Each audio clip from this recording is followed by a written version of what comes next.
আসসালামু আলাইকুম গাইস, আজকে নিয়ে আসলাম আমাদের মেকআপ নিয়ে। সেদিন আমরা গিয়েছিলাম মার্কেটে, কিছু কিছু মেকআপ কিনেছি, দেখুন আপনাদের দেখানোর জন্য। খুব অথেন্টিক, আপনারাও চাইলে ব্যবহার করতে। গাইজ, আমি যেটা নিয়ে আসছি সেটা হচ্ছে এভারলির ফেস পাউডার। এভারলির এইটা হচ্ছে আমার টোন অনুযায়ী এটা হচ্ছে ন্যাচারাল।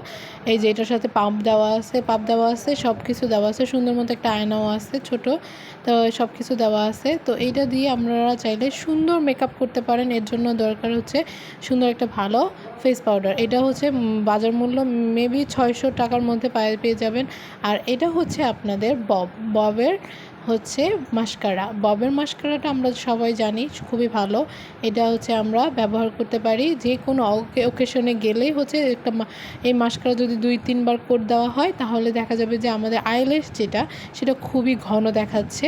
তো আমরা দেখতে পারি এই আপনারা চাইলে হচ্ছে এই মাস্কারাটা ব্যবহার করতে পারেন। এরপরে আমরা হচ্ছে একটা হচ্ছে ভালো ফাউন্ডেশন দরকার মেকআপের জন্য। অবশ্যই এটা হচ্ছে W7-এর রিজনেবল প্রাইসের মধ্যে সবচেয়ে ভালো ফাউন্ডেশন। এই ফাউন্ডেশনটা আপনারা চাইলে ব্যবহার করতে পারেন। এটা হচ্ছে আমার স্কিন টোন অনুযায়ী হানি ফাউন্ডেশন, হানির তারপরে হচ্ছে এটা দেখেন, সব কিছু ভালো করে দেখে দোকান থেকে কিনবেন, কারণ এটার হচ্ছে নকল প্রোডাক্ট পাওয়া যায়, সেজন্য ভালোটা দেখে কিনবেন অবশ্যই।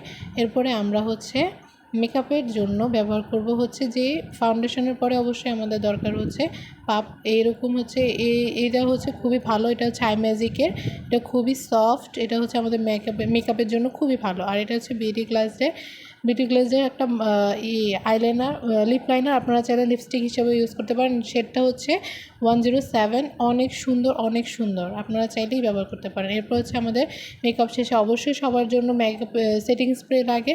তো এই সেটিং স্প্রেটা আপনারা চাইলে ব্যবহার করতে পারবেন, কম রিজনেবল প্রাইসের মধ্যে অবশ্যই পেয়ে যাবেন।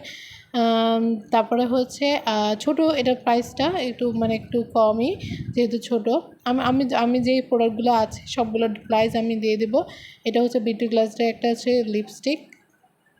তারপরে হচ্ছে আমরা দেখাবো হচ্ছে আই ম্যাজিকের একটা ভালো কনসিলার কারেক্টর। এটা হচ্ছে খুবই ভালো কনসিলার কারেক্টর হিসেবে আমরা হচ্ছে এটা হচ্ছে রিজনেবল প্রাইসের মধ্যে আমরা পেয়ে গিয়েছিলাম।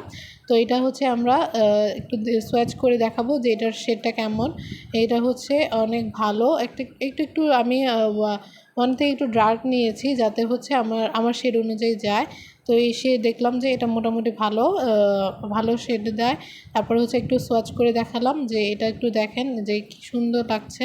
তারপরে হচ্ছে একটু যখন আমরা এটাও যদি চোখের নিচে বা হচ্ছে বিভিন্ন জায়গায় হচ্ছে কারেক্টিং করার জন্য এইটা আমরা খুবই ভালো ইউজ করতে পারি। তারপরে হচ্ছে আমরা দেখতে পারি হচ্ছে এরপরে আমরা দেখব হচ্ছে সুন্দর এই যে দেখুন, এটা কি সুন্দর করে মিশে গেছে একদম হাতের মধ্যে, হাতের তালুতে। এটাই হচ্ছে আমাদের এই পর্যন্ত মেকআপ দেখানো টিউটোরিয়াল। Bye bye.